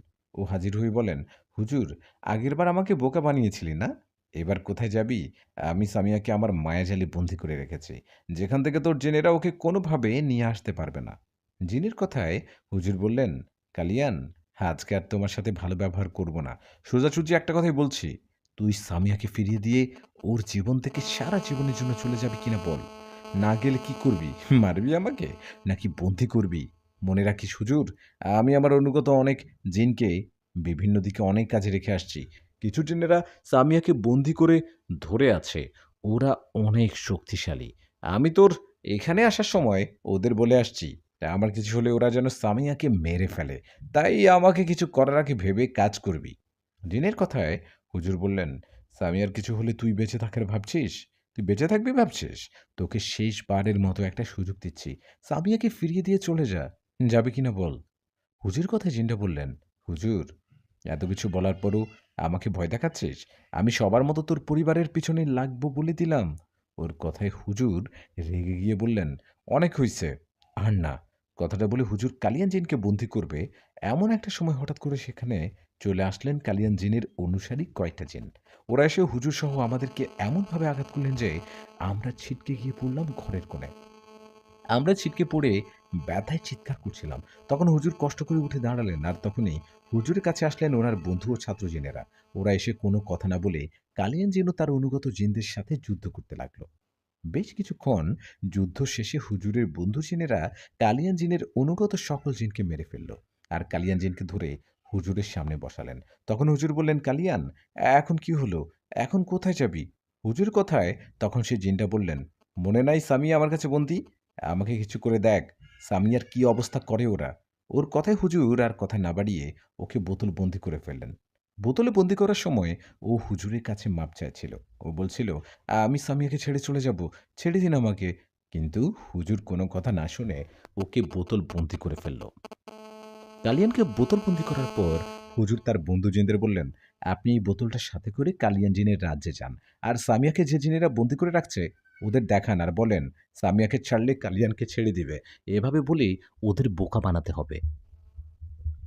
হুজুরের কথায় ওনার বন্ধু জিন চলে গেলেন জিন রাজ্যে।